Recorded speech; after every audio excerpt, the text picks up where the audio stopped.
funds, Mike. Oh yeah, Katie told me the same thing. Oh yeah, I thought the same thing when I was listening. He keeps turning my mic off. I almost brought you a bid for your water tonight, so let's not go.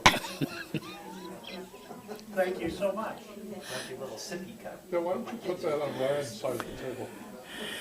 1 minute. Put it over here, so it soaks all his shit.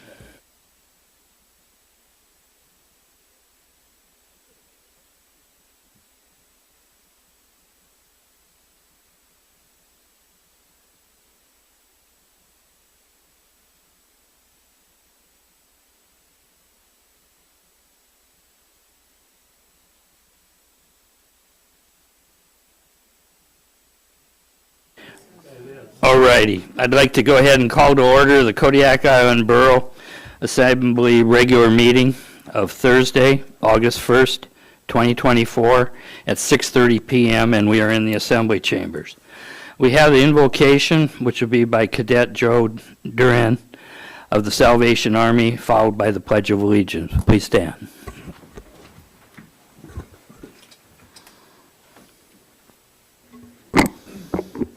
Thank you, Mayor. Thank you, Assembly members. Join me in prayer. Dear Heavenly Father, we thank you for this beautiful sunny day in Kodiak, Alaska. We thank you for bringing us here today. And Lord, I just ask for your guidance today and all the items on the agenda. Ask for your guidance in the discussions and any decisions that need to be made today. And Lord, I just ask that you just keep us in good spirits and in good health. In your Son's name, Jesus Christ, I pray. Amen. Thank you.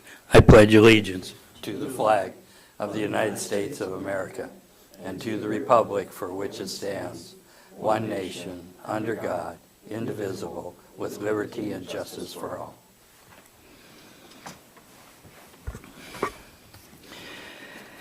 We are gathered on the traditional homeland of the Supiaq-Alutiiq people, and we acknowledge the 10 tribes of the Kodiak-Alutiiq region. We recognize the Alutiiq culture that enriches our community to this day. Roll call, please. Mr. Ames. Mr. Griffin. Here? Mr. Ledoux. Here. Mr. Sharrett. Here. Mr. Smiley. Here. Mr. Turner. Here. Mr. Whiteside. Mayor Arndt. Here. You have a quorum. All righty. Next item we have is approval of the agenda and consent agenda. Scott? Move to approve the agenda and consent agenda. Second? It's been moved and seconded. All those in favor say aye. Aye. Opposed, same sign. Motion carries unanimously. For the public's information, the consent agenda consists of the approval of the regular meeting minutes of July 18th, 2024. The next item we have is citizens' comments. These are agenda items not scheduled for public hearing and general comments. The local phone number is 907-486-3231. The toll-free is 855-492-9202. And I'll ask you to please sign in and state your name for the record. Turn on the microphone before speaking. Address all remarks to the Assembly as a body and not to any member thereof. If calling in, please turn off any listening devices to prevent feedback. Anybody wishing to come forward under citizens' comments, please do so at this time. Go ahead, Carly.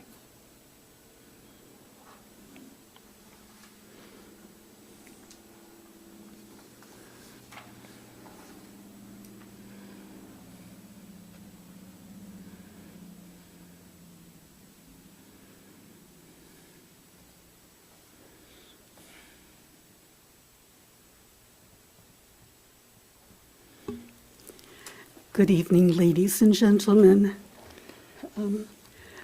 Yesterday in Go ahead and state your name for the record, yes. please. My name is Carlene McChesney. Yesterday in Kodiak Daily Mirror, they talked about the nonprofits. It has nothing to do with what you're discussing tonight. It's about the hospitals, and I don't know if you got a chance to read it, so No, I brought some. It was just so interesting and appropriate. I put a picture on the front, the Cognac newsletter, and this is a CANA meeting. There's Elvis Presley, and that's my mother to his left. And then there was just a copy of information, but it's just yesterday's letter. It wasn't a letter, it was an opinion piece, and it kind of goes along with things that you folks have been discussing.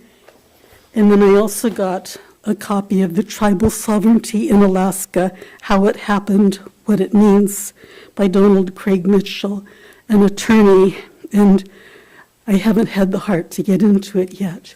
But if anybody else is a reader and they'd like to borrow the book, they're welcome to. So I just have copies of the paper, and that's all I'm going to say. Thank you. Thank you, Carly. Anybody else wishing to come forward and speak under citizens' comments or call in, please do so at this time.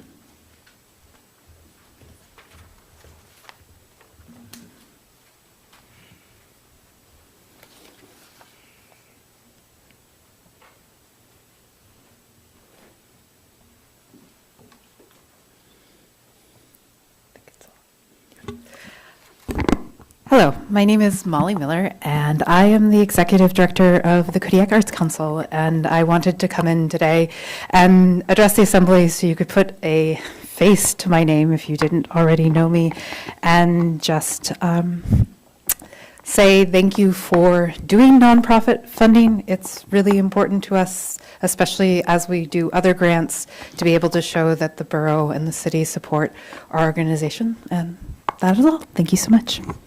Thank you for coming forward. Anyone else wishing to? Any phone calls? Seeing none, we'll move on. The next thing is committee reports. Do we have any committee reports? Pardon me? We don't have any. So, committee reports. Seeing none, we don't have any public hearings. Borough manager report. Amy. Good evening, Mr. Mayor and Assembly. This week we received word from the Government Finance Officers Association that our popular annual financial report, or PAFR, received the award for the year ending in June 30th, 2023. And I remember this is one of the first things I told you last year when I took the job. These are always a year behind. So this is fiscal year 23 award, even though we just ended fiscal year 24. So congratulations to the Finance Department. That document, I remember just getting better and better as the years go by. And for next year will be the first year we'll also have a digital version of that. So hopefully that reaches more people with a different method. I got word today from Senator Murkowski's office that our hospital expansion project did not get funded this year. I spoke with our federal lobbyist and spoke how to make our project request stronger for next cycle. Also, Senator Murkowski is supposed to be on island next week, so we have a chance to talk to her about that and see if we can find out what she thought about that. The harbor project for the city did get $10 million from congressional delegated spending, so overall Kodiak did very well from Senator Murkowski's money. The Alaska Municipal League will be meeting here on island for the assembly members. It will be August 14th and 15th. Right now we have assembly members Griffin and Smiley and Mayor aren't signed up. If you're interested in attending those meetings on the 14th and 15th, please let Nova know so she can get you registered. On September 12th, the Kodiak Area Leadership Institute will be meeting. So far, Assemblymember Sherritt has let me know that he's interested in attending. That will just be a session held in the morning on Thursday, September 12th. And as soon as that agenda comes out, I'll make sure everyone has the correct time information for that. We're going to be focused on the capital improvement project process. The borough has been given an hour to speak, and I've invited community development staff to speak at that as well. We're currently recruiting for 3 jobs: a general accountant, a treatment plant operator trainee or operator. We've actually made an offer. We're waiting for acceptance. That acceptance is based on being able to find housing. So if they can find housing, they're taking the job. If not, we're going to have to keep looking.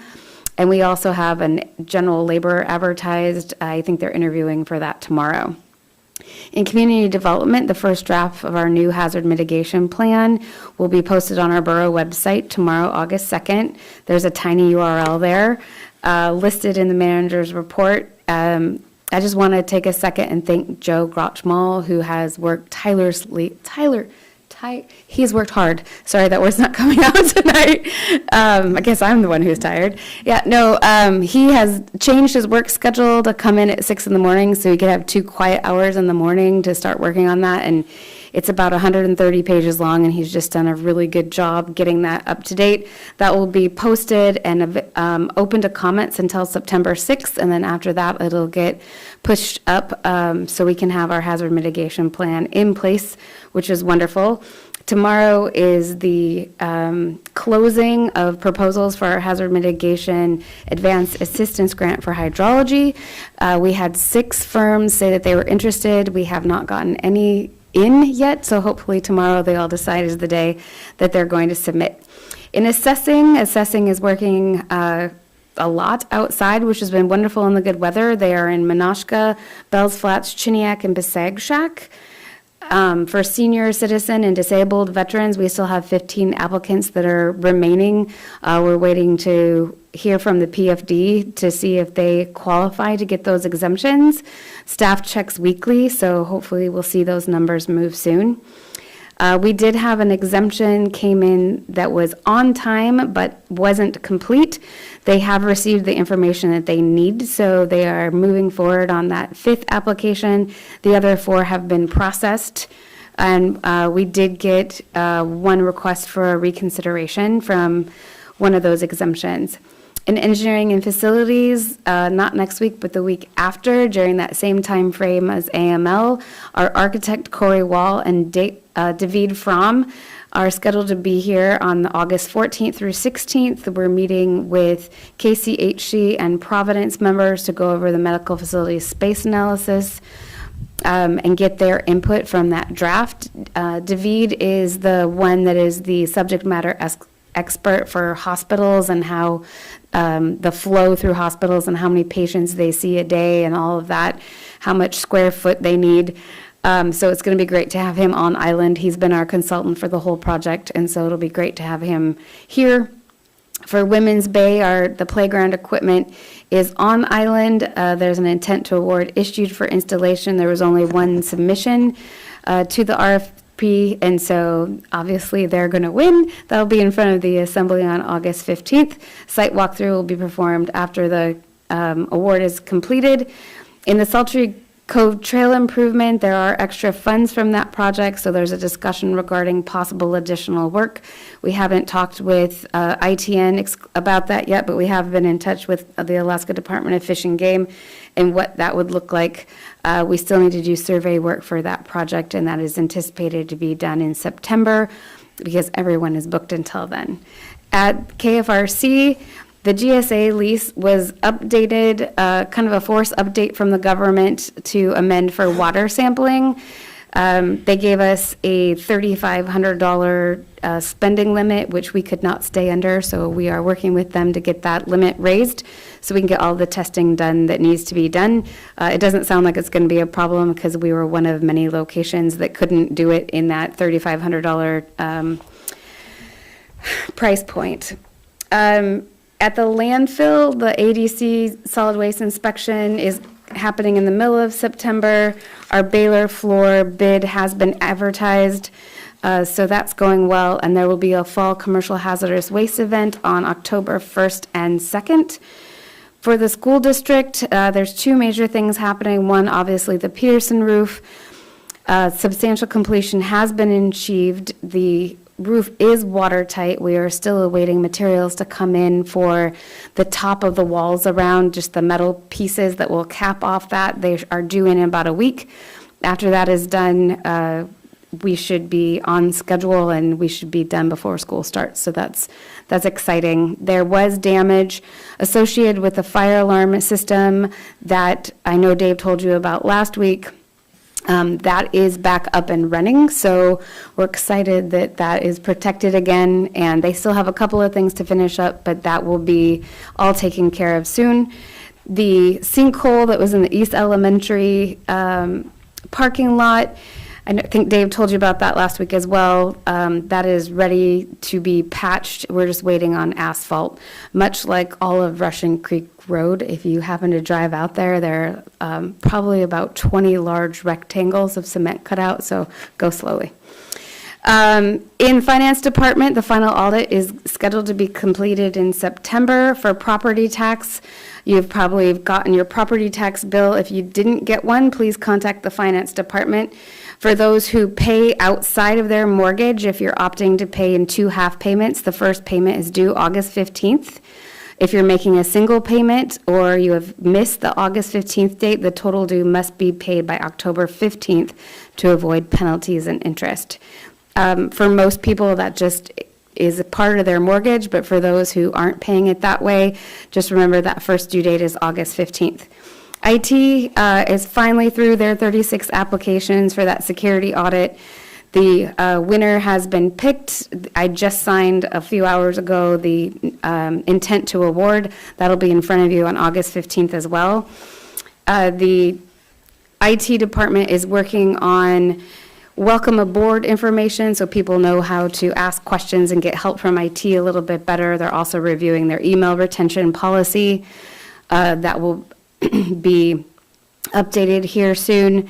And obviously through that cybersecurity grant, they are working on cybersecurity policy for KIB so we can avoid some of the pitfalls some other folks have been going through. GIS has been busy. They have all of the Bells Flats area and the Spruce Creek Trail scanned for Google Street View. So if you're not familiar with Google Street View, or aren't, you can go online and see actual 360 video of all of our streets and trails that they've been out on. So it will help visitors and it helps assessing anytime anyone has a problem. Assessing has asked GIS to review property records. They started out with 7,800 and they are down to 300 to go. So that has been a huge project. And thanks to Travis for working through that so quickly. And that's all I have tonight. I'm happy to answer any questions you might have. Thank you, Amy. Any questions?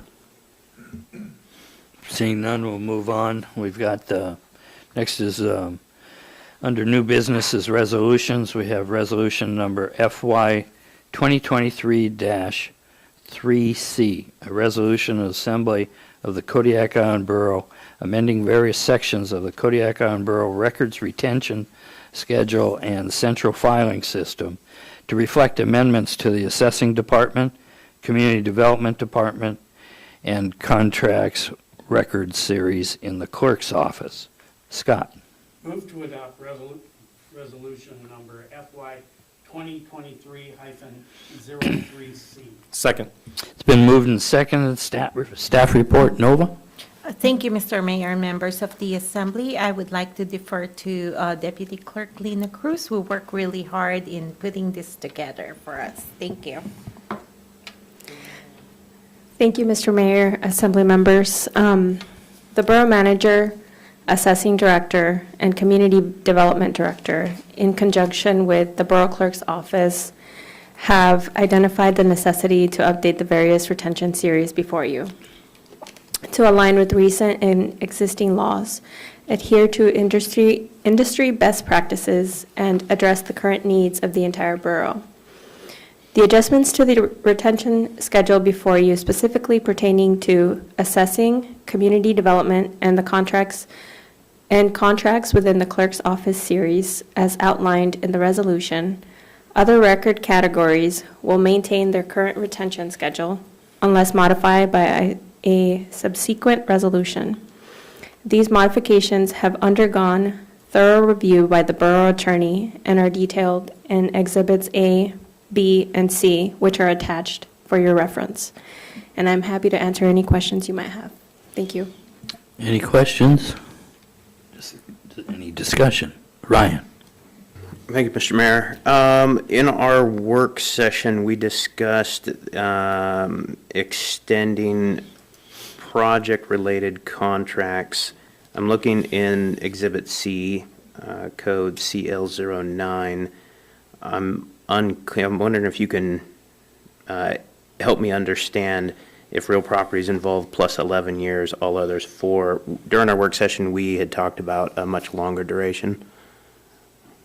I apologize, I wasn't here during the work session, but I believe we are taking the recommendation from the borough attorney pertaining to anything related to real property. So what the plus 11 years is, once the project has been completed, if it involves real property, you would add an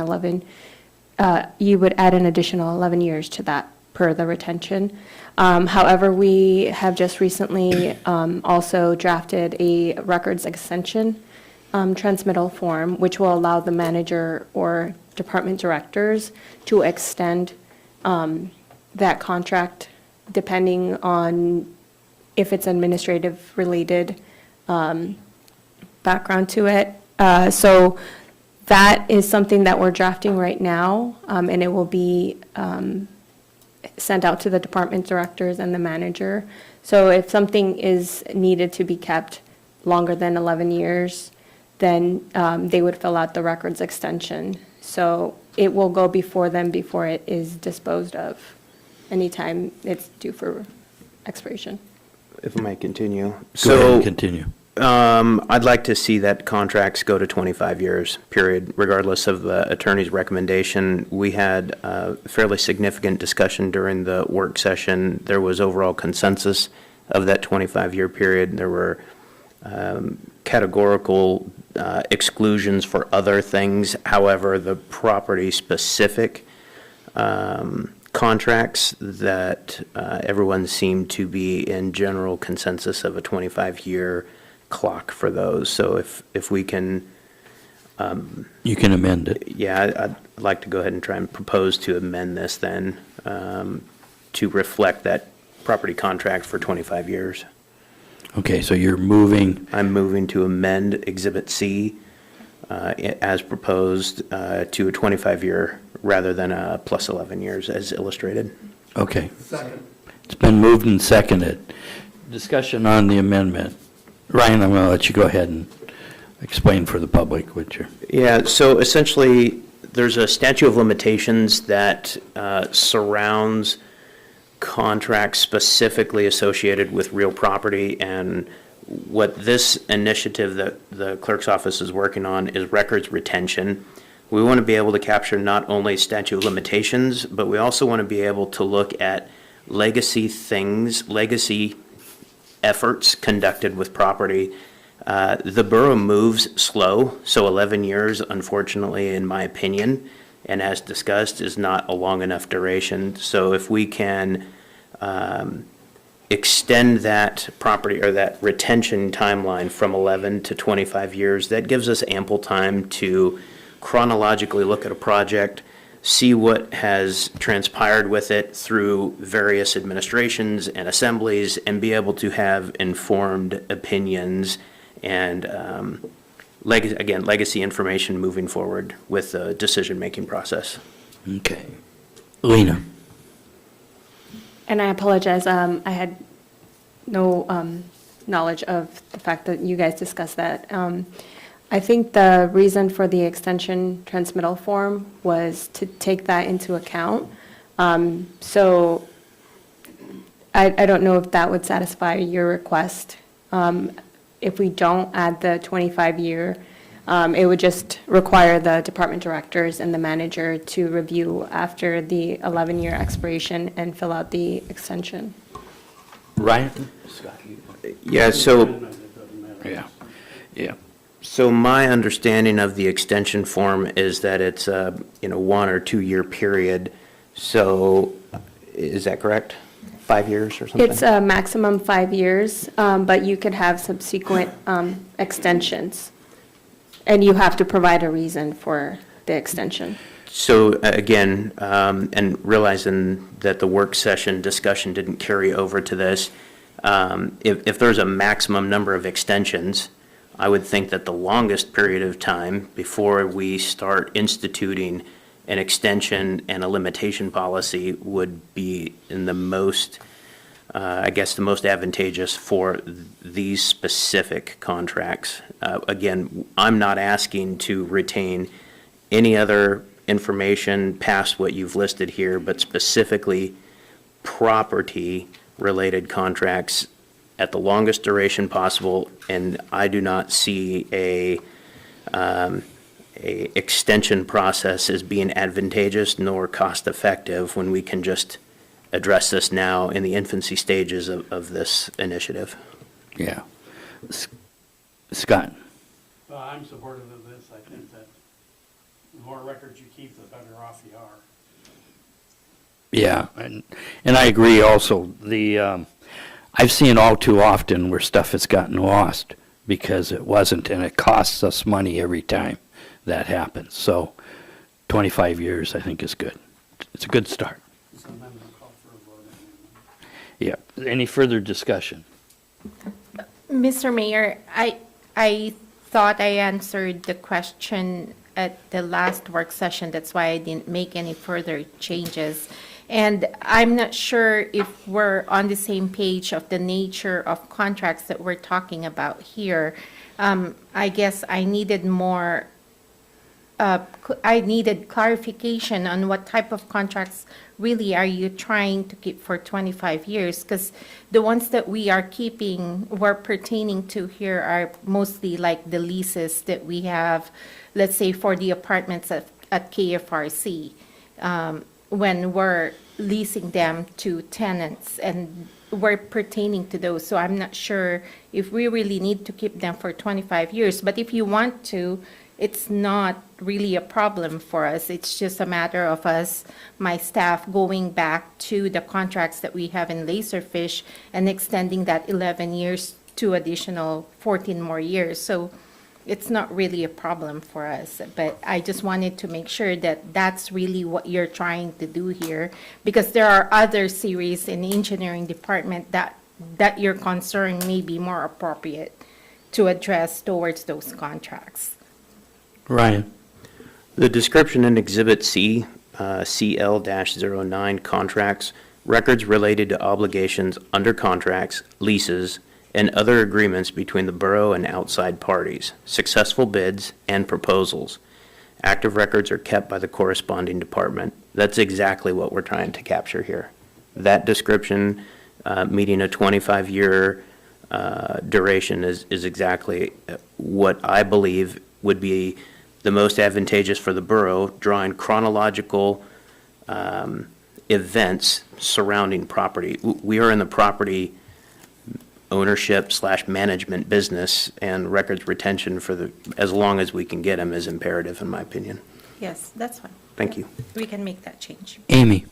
Thank you, Mr. Mayor. Contracts was something I was very concerned about, and you'll see that there's an ordinance that's addressing the administrative value of contracts.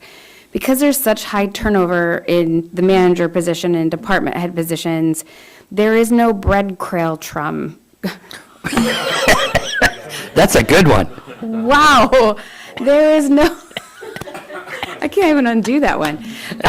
There's not a very good path to follow. There are contracts like the solid waste contract that we only do once every 5 to 7 years, or GSA contracts that are 130 pages long, grants that we've gotten in the past. I want all of them, and I want them for an obnoxious amount of time. And our current records retention schedule does not allow for that. So we have worked with the attorney to do that. And I understand the process moving forward. My question and my issue is with, there was a list of about 800 contracts that were up for destruction, and that's what scared me. I was like, I don't want to lose those. And so I'm not 100% clear on the path forward on retaining all of that information. I just think, and hope Nova, I'm sure, can enlighten, but I think it's really important for anyone who has this job or any department director job to be able to understand the borough's history. And our current retention policy makes that really hard to go back and understand how we've gotten to where we are. Especially on those big contracts, we shouldn't have to pay $40,000 for an outside consultant to come in and do our solid waste contract, because we did the last time and it still was hard to work with. So having all of those versions, I think, is very helpful. Larry and then Ryan. I have also been in the same position of of living by folklore. And that's what happens when you get rid of all of your documentary history, is you just have to listen to what people who are old and don't remember well to find out what's going on. The question I have, though, is as we collect more information, data, do we have a good management system so that if Ryan or somebody else wants to look at a contract from 22 years ago, they can actually pull it up? Do we have any indexing system? And if we do have a good indexing system, and we're talking about electronic data, then why are we getting rid of it at all, as long as we can actually access it? If we just have a pile of data with no way to get it, then we're into folklore again. And do we have a good system in place? We do have a good system in place. We have an index, and we also have Laserfish that we can capture all the information. I just don't want us to get bogged down, let's say, procurement. If you bought a copy machine like from 60 years ago, or when the borough was incorporated, is there really a reason for us to keep something like that? So we should be able to. That's 60 years ago. Yeah. Like, we should be able to weed out things like that and not, because it's so hard to scroll through all those contracts when they really don't have any administrative value anymore. So, but then I would like us to go back to what we have on the floor right now, which is an amendment. So I don't want us to deviate so far from what we have on the floor. So if we could. Larry, do you have a follow-up with Nova? When I entered into my last position, there was a full-time employee sitting in a room with stacks of paper and a shredding machine. And one of the objects for shredding was a large binder about this big that were all the school board notes and back into the 40s, including when the borough and the city became a borough. Created. And it's a who's who, and it's a lot of good information. It certainly would have been destroyed, but I think we need to keep that as much as we can, especially now that we can keep it without any physical storage electronically. Thank you. Ryan? Thank you, Mr. Mayor. The last thing that I'll bring up as a case in point here is there are new standards for environmental surveys that require, under ASTM principles, to go back as far as 30 years. So as we begin discussions of building upgrades and maintenance programs that need to be illustrated, one that comes to mind is the former mental health facility, the housing across the way here.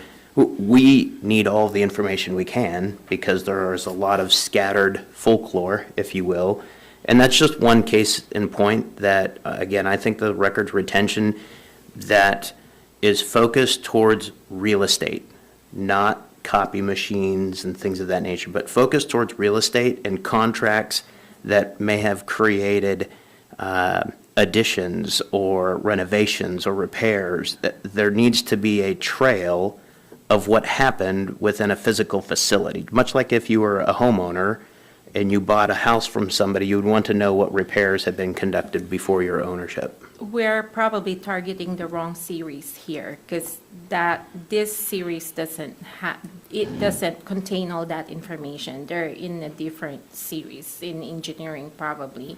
So if that's your goal, we're not going to get there. So I think if you really want a more comprehensive look at this, you may want to just amend the resolution and remove the contracts and have us take a look at it again, because we're not going to get to where you want us to go if that's where your focus is. Okay, I'm ready to move on. What's the feeling of the assembly? So right now, what you have on the floor is an amendment to Right. extend the 11 years to 25 years. So if you're ready for a vote, then we can vote on it and take a look. Maybe we could have a side discussion after the meeting and try to come up with other retention series changes in other departments to address what you have brought up tonight.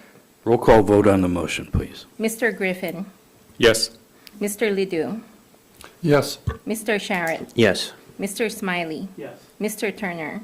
Yes. Would anyone like to change their vote? Motion carries, 5 yes, 0 no. We now have the main motion as amended before us. Any further discussion? Roll call vote on the motion. Mr. Ledoux, Yes. Mr. Sharrett, Yes. Mr. Smiley, Yes. Mr. Turner, Yes. Mr. Griffin. Yes. Would anyone like to change their vote? Motion carries, 5 yes, 0 no. All right, so next item is resolution number FY 2025-3, a joint resolution of the Kodiak Island Borough Assembly and City Council appointing a member to the Kodiak Fisheries Development Association Board of Directors, crab processors representative, and that is Mr. Tuck Bonney. Scott? Move to adopt resolution number FY 2025-03. Second. It's been moved and seconded. Staff report, Nova? Thank you, Mr. Mayor and members of the Assembly. The Kodiak Fisheries Development Association is composed of 7 members. There are 2 city seats, 3 jointly appointed seats with the city of Kodiak, and there are 2 borough seats. The 2 borough seats expired at the end of July, and we have contacted the incumbents, and Mr. Tuck Bonney responded, and he is willing to continue his service on the board. So we would like you to approve this resolution appointing Mr. Tuck Bonney. Thank you. Any discussion? Roll call vote on the motion, please. Mr. Ledoux, Yes. Mr. Sharrett, Yes. Mr. Smiley, Yes. Mr. Turner, Yes. Mr. Griffin. Yes. Would anyone like to change their vote? Motion passes 5-0. Thank you. Next item is resolution number FY 2025-4, a resolution of the Assembly of the Kodiak Island Borough allocating fiscal year 2025 Kodiak Island Borough nonprofit funding. Please disclose, let me finish reading that. Please disclose any actual or perceived conflict of interest. At this time, the mayor will issue a ruling as to whether the members shall be excused from participation, which the assembly may override by majority vote on there. Jared? Thank you, Mr. Mayor. Mr. Mayor, I'd like to bring out to the Assembly and the public that I have a few conflicts of interest in the upcoming item. I am a didactic person, so I have so I'm in a lot of education, I used it, in a lot of education circles, so I'm a faculty member at Kodiak College, which is on the list that we're discussing today, and a theater instructor contracted with the Kodiak Arts Council. With the Arts Council, I do receive a small stipend most years, and I did receive one for this current fiscal year to run theater activities in a theater camp. And I also receive compensation for administrative and managerial duties at KMXT. I would ask when it comes to it, that the mayor and the assembly consider the opinion and the vote that was settled, or that was offered last year, which did see a financial direct conflict of interest with just specific discussions about KMXT and Kodiak Arts Council. So I should not and have not been participating in discussions about those entities. In terms of Kodiak College, the request is for tuition waivers, which goes to students. It doesn't affect my salary or compensation at all.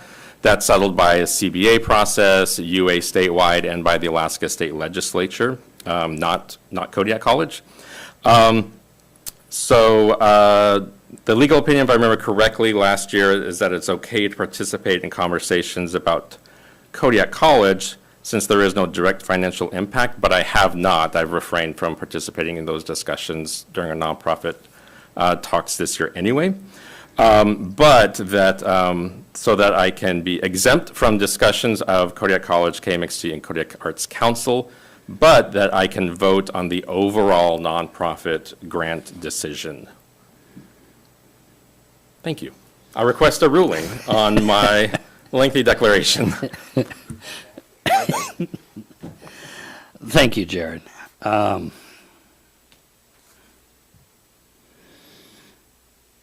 going to rule as I did last year. which is there is an actual or perceived conflict of interest on all three at this time. And then it's up to the assembly if they want to move to override the mayor. It's the wishes of the assembly. Scott? Move to override the mayor in regard to the Kodiak College. Second. It's been moved and seconded. Roll call vote on the motion. Okay, this is to appeal the ruling of the chair. Mr. Sharrett, Yes. Mr. Smiley, Yes. Mr. Turner, No. Mr. Ledoux. Yes. I'm in a dilemma whether I should call Mr. Griffin. But I think I should. I think I called on you did I call on you last year? So much has happened. Yeah. Yeah, I did? Okay. I don't. So, Mr. Griffin, Yes. okay. Would anyone like to change their vote? The mayor's ruling has been overturned with 4 yes votes and 1 no vote. Is it simple majority? Okay. Yes.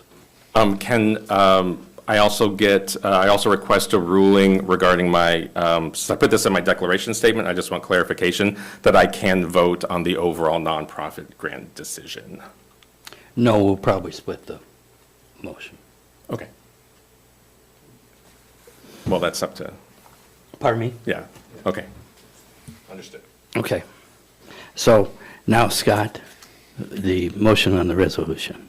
Move to adopt resolution number FY 2025-04. Okay, is there a second? Second. It's been moved and seconded to adopt resolution number FY 2024-4. Staff report, Amy. Thank you, Mr. Mayor. After we passed the fiscal year 2025 budget, staff released applications on June 10th. We have spoke about nonprofit applications at our work sessions on the 11th and 25th of July, and we are here to vote on them from your meeting last week. I handed you out a spreadsheet with this highlighted orange column. That's Mr. Turner's latest version of your discussion that happened last week. So I think that would be a great starting point for tonight's discussion. As a reminder, we do have $270,000 set aside in the fiscal year 25 budget for nonprofits, and you'll see that Mr. Turner's proposed schedule comes right in at $270,000. Okay, we have Ryan and then Scott. I move to accept Mr. Turner's proposal as illustrated in the spreadsheet and illustrated in orange. I don't know, it's a very didactic color. Is there a second? Second. It's been moved and seconded. Used a second. It's been discussion. Scott? I'm in favor of Mr. Turner's new formulation. The things I find important are the increase in the CANA funding to $15,000. I think both the Infant Learning Program and WIC are important to be funded at a level like that. I actually think it should be higher, but that's for some further year.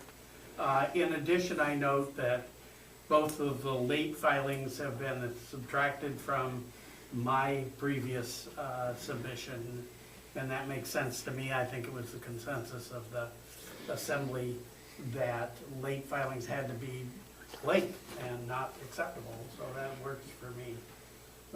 Other than that, he's taken $2,000 out of the college, and I wanted to take $2,000 out of the general fund, but either way works for me. Jared? I just wanted to throw my support behind Assembly Member Turner's spreadsheet also. Any further discussion? Just- Larry? I also support Assemblymember Turner's work on this, and he does a lot of work on budgets that's people don't know about, and I do appreciate that. And but I will say that we have a crisis in our community with regard to drugs and alcohol, and homeless. And every year these decrease. I mean, they may still the same as last year, but overall, they keep going down and the problems keep getting worse. And I think we need to have a community discussion on what we could do to support some of these nonprofits and the work that they do. I think that, I appreciate all that they do, but I think they need more. And I think that they affect the quality of life with all that they do. And if they don't have the resources, then the overall quality of life for our community and for individuals, and particularly kids, is in danger. So I certainly will vote for it, but I think at some point in the future, we need to find a way to increase money where it's needed. Thank you. Okay, what we'll do is split the question on the KMXT and the Arts Council. Mr. Mayor, Nova. if I would like to suggest that we vote on putting the, Mr. Turner's recommendation, adopting that first before we Okay. split it. So Thank that you. we know that It's there. exactly what we're working on. Okay. Okay. It's been moved and seconded to basically adopt by substitution, in a sense, the Turner list, which is dated July 25th. And roll call vote on the motion, please. Mr. Smiley, Yes. Mr. Turner, Yes. Mr. Griffin, Yes. Mr. Ledoux, Yes. Mr. Sharrett. Yes. Would anyone like to change their vote? Motion carries. 5 yes, 0 no. Thank you. Thank you. So now at this time, we'll go ahead and split the question, taking off the Arts Council and the Move to KMXT. do that. No. The code allows, if I can read it to you, in KIBC 2.30-070J, division of question, the chair may divide a question, or an assembly member may request a division of a question. This is interesting because it doesn't go with Robert's rules, but it's in our code already that it doesn't need a motion. The mayor can do it, or even one individual assembly member can request for a division of a question. Thank you. Thank you, Nova. So first we'll have the KMXT and the Arts Council vote, and Jared will be abstaining on those. So roll call vote on those, KMXT and the Arts Council. Just those two? Just those two. KMXT and Arts Council, okay. I was overruled on that. Oh, good. Mr. Turner, Yes. Mr. Griffin. Wait, Abstain. Abstain. just a second here. Mr. Ledoux, Yes. Mr. Sharrett, Yes. Mr. Smiley. Yes. Would anyone like to change their vote? Motion passes 4-0. Okay, then we have before us all the rest of them, and Mr. Griffin will be voting. Roll call vote on those, please. Mr. Griffin, Yes. Mr. Ledoux, Yes. Mr. Sharrett, Yes. Mr. Smiley, Yes. Mr. Turner. Yes. Would anyone like to change their vote? Motion passes 5 yes, 0 no. It has to be one of the quickest on nonprofits in many, many years, so thank you guys on that. Like that. So, next item is ordinances for introduction. First one here we have is ordinance number FY 2025-4.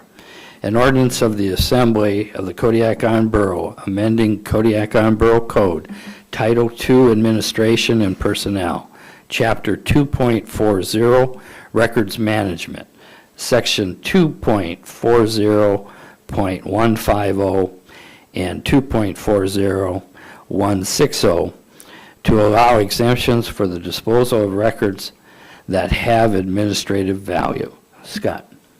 Move to advance ordinance number FY 2025-04 to public hearing at the next regular meeting of the Assembly. Second. It's been moved and seconded. Staff report, Borough Manager Amy. Thank you, Mr. Mayor. This is the ordinance I referenced just a few minutes ago about the option for the manager, department directors to be able to retain records beyond their records retention schedule. I feel like this is a very important step in code to make sure that we are retaining the breadcrumb trail for future employees. I practiced that. So this is what we worked with Scott Brent Erickson to come up with a method that we could identify any type of contract that has administrative value and be able to keep it. The initial extension is for 5 years, and then after that, it gets reviewed and it can be extended. There is no timeline. I mean, you could keep it for the next 50 years if every 5 years someone went in and said, I'd like to keep it, and it still has this administrative value. I'm hoping that this will allow a better history to be kept of contracts, and that we'll be able to keep stuff that means that it'll make life easier for future employees. Thank you. Assembly discussion. Nova. In addition to that, we started with contracts, but we also added a way for department directors as they go through, as we go through the records disposal process. We didn't limit it to just contracts. We also allow department directors to make decisions within their department's records. You know, if they see something that may have an administrative value, then they would be allowed to also request extension of that. Okay, in addition to the contracts. Thank you. Scott. Madam Manager, do we require electronic copies of these things if we're starting new procedures? That's going to be a clerk question, but I can tell you from what my perspective is, when we sign a contract, it gets signed a contract number from the clerks that immediately gets scanned into Laserfish, and then it's in Laserfish for anyone to access, and it's in there by its fiscal year contract number. So, fiscal year 24-05. And then the title is, they're very good about adding a title that describes what's the actual contract is about, and then they have data in there about when it starts, when it ends, and anything else that's pertinent that is searchable. So yes, they do get put in electronically as soon as the contract number, as soon as it's signed and attested, it gets put in as an electronic item. And it is searchable relatively straightforward. Yes, in Laserfish, there is a folder that is just contracts organized by fiscal year, and it allows you to type in what you're looking for and try to find it. Some of those things that you would think would be contracts have been actually done by resolution in the past, so it takes some digging. But since Nova has been in charge of the contracts, and since they've went through all of the contracts, they're all in one place now. Okay, thank you. Yeah, I guess one of the concerns is over a period of before Nova came back, there was a couple of years there which stuff was deleted. And the clerk's office has been working diligently to retrieve and put that stuff back in the records. So anyway, any further discussion or questions? Roll call vote on the motion, please. Mr. Ledoux, Yes. Mr. Sharrett, Yes. Mr. Smiley. Yes. Mr. Turner, Yes. Mr. Griffin. Yes. Would anyone like to change their vote? Motion passes. Thank you. 5-0. Thank you. Next item is State of Alaska Alcohol and Marijuana Control Office Restaurant or Eating Place License Renewal Application for Sizzler Burger and Peking Restaurant, license number 2611, combined renewal notice. Scott. Move that the Kodiak Island Borough Assembly objects to the renewal of restaurant and eating place license number 2611 for reasons identified in the clerk's investigation, and directs the clerk to advise the Alcoholic Beverage Control Board of the objection. Second. It's been moved and seconded in the staff report. Nova? Thank you, Mr. Mayor, members of the Assembly. I would like to thank Lena also for her work, for the amount of work that she put into the investigation of this liquor license. So we have received the application on June 11th, and we have to make our recommendation to to AMCO within 60 days. So when we did our investigation following the Borough Code, we have received particular concerns, interests that were brought up by other departments. Community development had some concern with conformity with regulation required by code zoning compliance. So there's zoning regulations issues that we ran up, that we run with. And then fire marshal, there is a need to conduct a fire and life safety inspection before he can recommend approval. The building official also commented that the business location has been gutted by the building owner without any permits. There is belief that the business has not been in operation for 2 years. So we included information also from the city of Kodiak, and they held a meeting last week. We were hoping that we would hear regarding that resolution that they had on the agenda. So I was able to listen to their recording today, their meeting recording today, and it seemed like they postponed it to August 8th. And the reason for that is that I believe that they were still trying to get a hold of the applicant and ask questions. They wanted a little bit more interaction with her, and that was the reason that it was postponed. So with that, I would like to let you know that the motion that is before you, we work closely with our borough attorney, and this is the recommended motion coming from our borough attorney. Thank you. Okay. At this time, I'd like to ask if the applicant or her representative would like to comment on the renewal application. You're welcome to come forward and speak on here.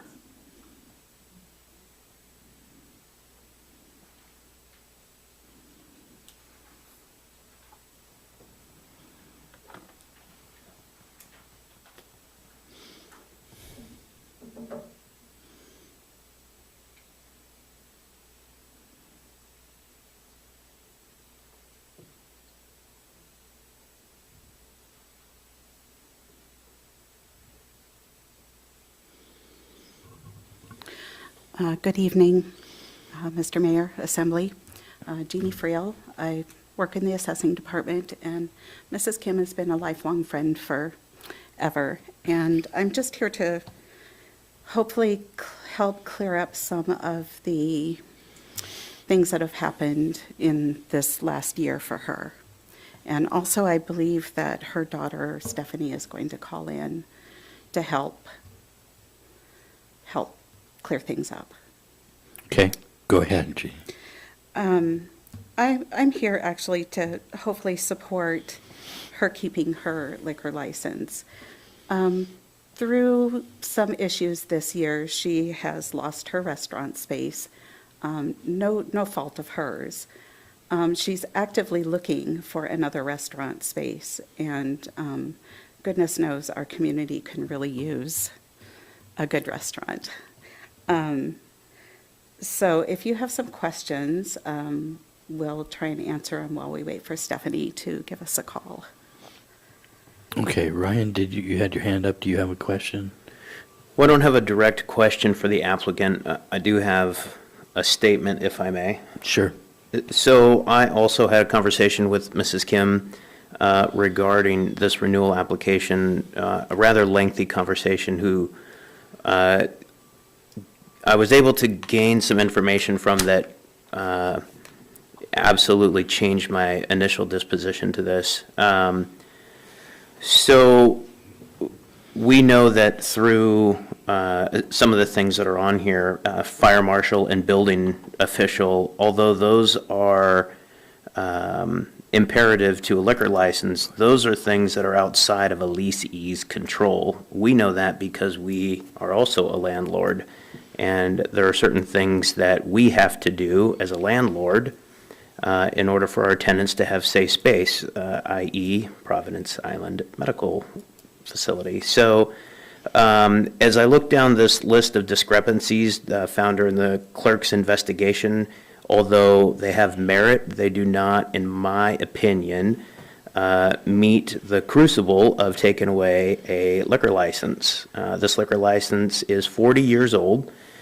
It does not have a value. There is an urban legend that liquor licenses maintain some sort of a value. However, because we have available liquor licenses still within the city limits, this is very valueless.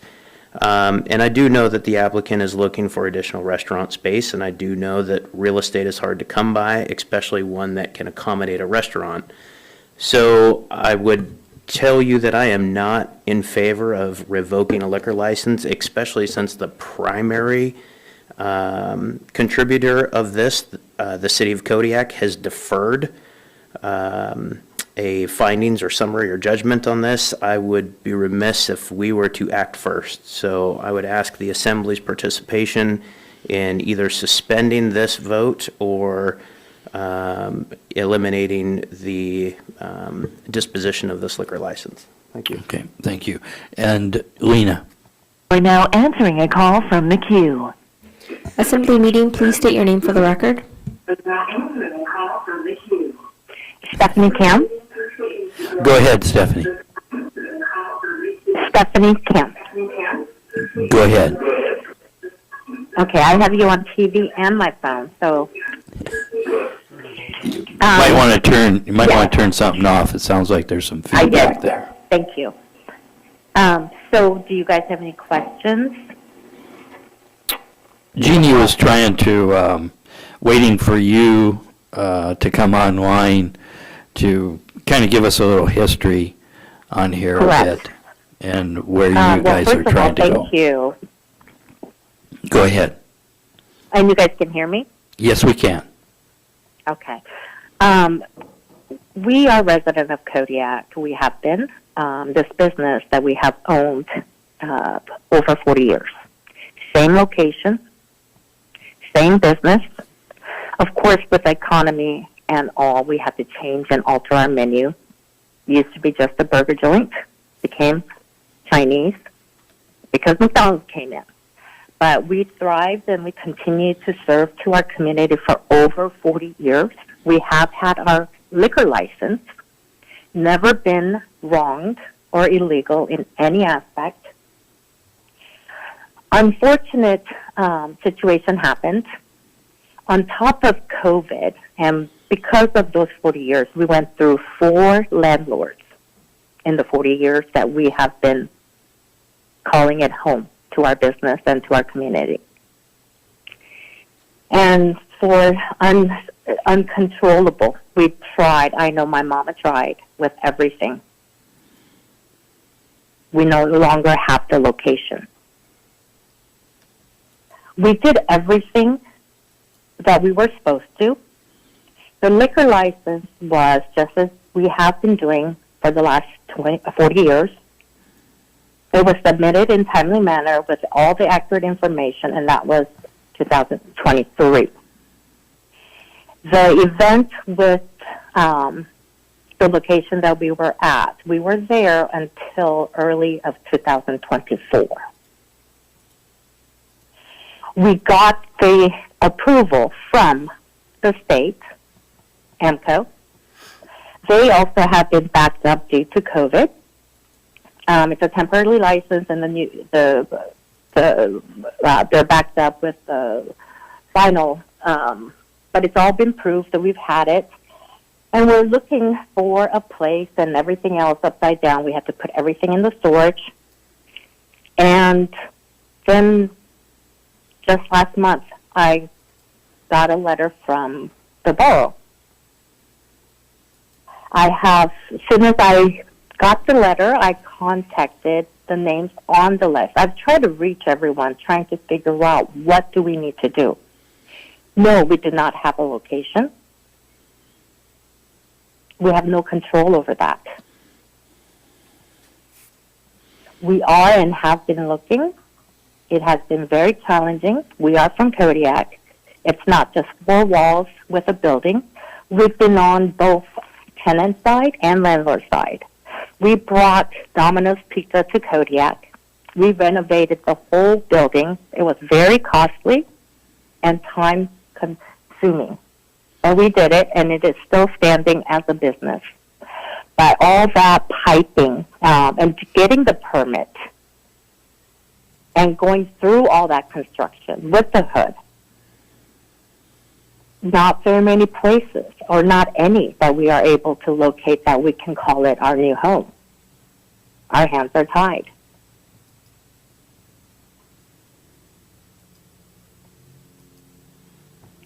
Thank you, Stephanie. Any questions of the applicant? Larry? Some of the objections to the permit are related to the building, that it needs inspection by the fire marshal. But from what you're saying, or what Stephanie is saying, they're not planning on using that building. Is that correct? Correct. No, we are no longer in that building. Our business, we were tenants in that same location for over 40 years, going through 4 different owners. Not only the COVID with the hardship, with employment and the cost and not opening, all that was happening, and the change of the building ownership happened at that time. And we have, as civilized, lawfully, in every aspect, tried to work with. Go ahead, Larry. Can the state issue a permit to an organization that doesn't have a building? Because if you don't have a building, can you get a permit? It always seems like somebody has an area that's zoned properly and inspected properly, and then they apply for a permit. And I'm just wondering, since we're not talking about that building, can you receive a permit if you don't have a building to operate in? I've already contacted the state when all this was happening. And like I stated, everything that we do, we have paid, and thinking that was going to be, again, our home. We've been there for 40 years. We did not see us not being there. So an application of this was done in 2023. And everything got approved, and then 2024 was the last straw. It was almost dangerous for us to be there, or it was dangerous. And I can't speak for anyone else. I don't know what permit issues that is going on, but we were trying to survive in that location, renting, paying the rent, paying the utility, paying the garbage, paying the phone, paying the credit card, paying the oil company, everything until this year. Well, if I may. Go ahead, Larry. I'm just wondering, because I don't have an answer to the question whether a permit can be authorized to an individual without a location, is my question. Yes. I certainly see that if you're not in that building, the concerns about the building code and et cetera, aren't really a problem, but I don't have enough information really to, and I don't really know. I'm surprised at what I heard from tonight, that there are excess permits in the community, because that was my initial concern, that Assemblymember Sherritt indicated that there were permits available if somebody opened a restaurant, and that's sort of new to me. I accept it, I just thought that was sort of new, because I did have a concern that somebody would be holding on to a permit that somebody else could use who had a building and was ready to go. Stephanie, you were trying to say something earlier when Larry was talking. Okay, I don't recall. This is very, it's not just emotions. It is very challenging time. And, not only we've paid our taxes, we've done the community, we've had our businesses with 2 restaurants, and, my papa being in fisheries, doing everything by the rules, doing everything that we can. And current situation is completely out of control, and looking for a new home without a home, everything being applied, and speaking to state, yes. But there's options for us to do. And if we cannot find a restaurant and we don't have deep enough pockets, I mean, we're exercising every option, including possibly building something on our lot. It does not happen overnight, but for the license that we've held and served our community with our restaurant should not be taken away by the borough. Right, and the borough only makes a recommendation. Stephanie, Larry was asking whether the license could be continued when there wasn't a premise, and I wasn't sure if you were trying to answer that. Yes, yes. So I understand, Larry, I'm trying to understand and grasp all this. This is all new information. And speaking with them, yes, and how many licenses out there, I don't know. But I know we did all we could. That is an asset to us that we do want to and maintain continuing our business. And yes, the answer is you can have the license without the premises because of this situation. I've spoken to the state. Thank you. But the whole thing, okay.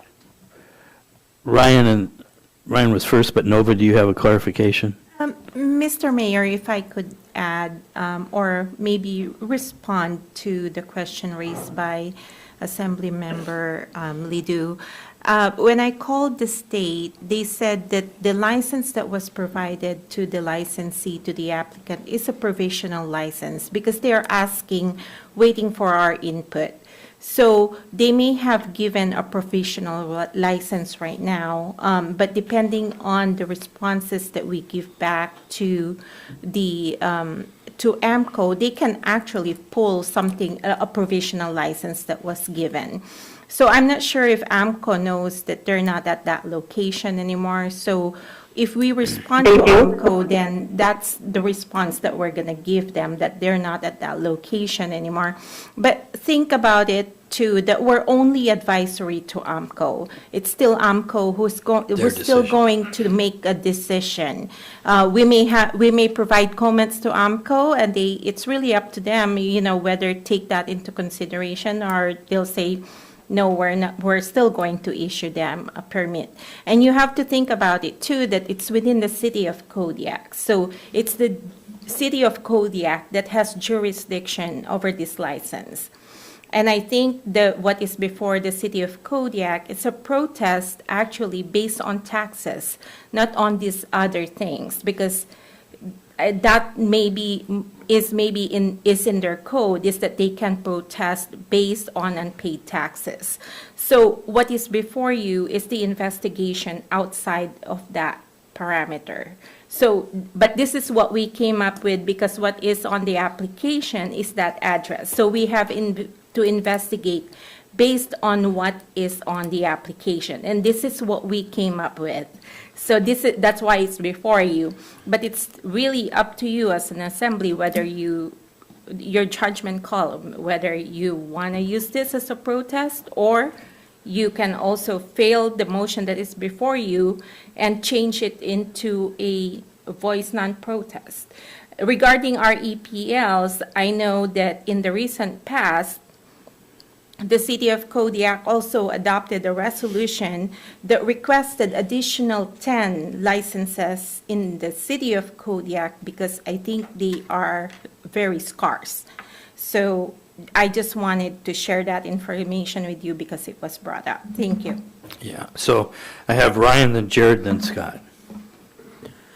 Thank you, Mr. Mayor. So, very similar to what Nova was going to say, in response to Mr. Ledoux's question, it's not our obligation for compliance. It's our obligation to give recommendations. It's not our job to take away economic enterprise in Kodiak. And if the AMCO board follows their own regulations outlined in 3 AAC 305.050, they'll have to conduct a physical inspection of a premises, and at that point in time, it's up to AMCO, not up to us, whether to renew that license. But I firmly believe that as a governing body of the Kodiak Island Borough, we should support businesses, we should support free enterprise and economic development, and we should not stand in the way of someone trying to keep their license while they have made statements such as we intend to find a new location, potentially build on an already owned lot. Those are statements that we as the assembly should pique our interest and say, great, there's more opportunity for more jobs, there's more opportunity for more eating choices. And so that, to me, is what our role as the Borough Assembly is to try and foster growth in our community, not inhibit it by taking away part of their economic enterprise. Thank you. Jared and then Scott. Move to amend the motion to replace the word objects with the phrase shall issue a letter of non-protest. Is there a second? Second. Been moved and seconded. Discussion on the amendment. Jared? Just what Ryan said. Okay. Any further discussion? Roll call vote on the motion to amend. Mr. Sharrett, Yes.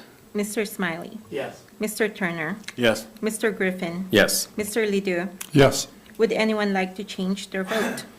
Okay. Motion passes on the amendment. The motion before us as amended is now voicing non-objection to it. Roll call vote Thank on the you. motion as amended.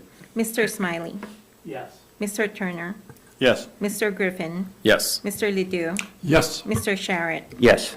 Would anyone like to change their vote? Motion passes 5-0. Motion carries unanimously.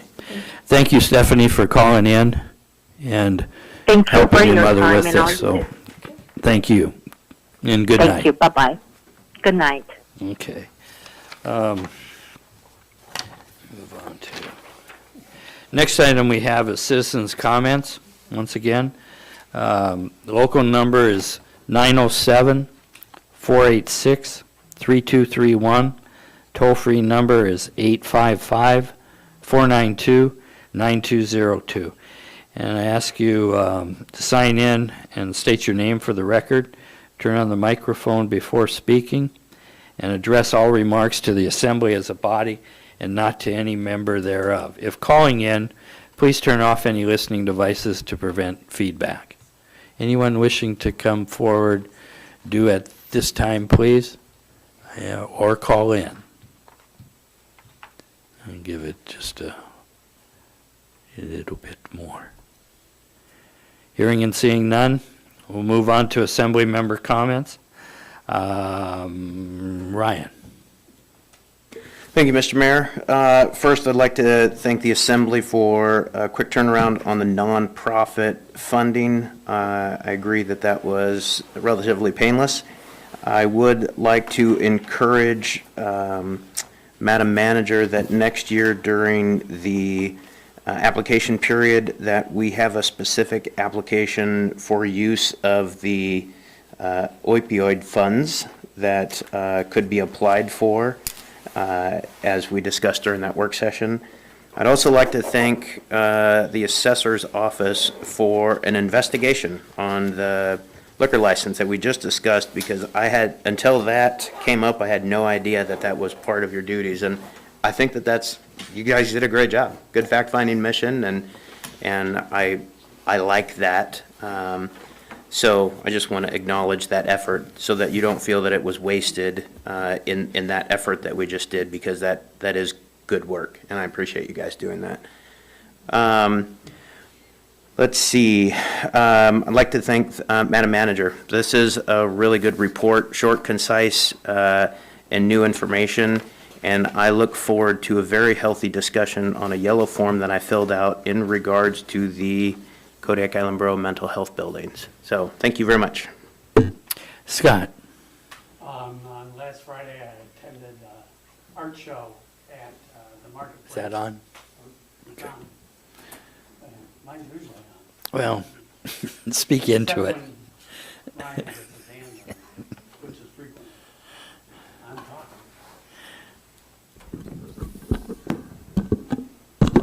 Now I'm talking. There you are. That's what I'm talking about. I went to this art show for Ann Barker's watercolors, and it was really interesting to see.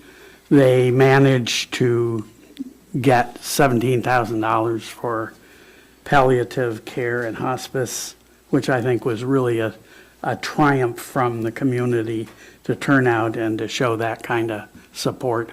So I was very proud to be part of that. In addition, I watch my wife type a lot, and you'll see her notes in the paper. Thank you. Thank you, Scott. Larry?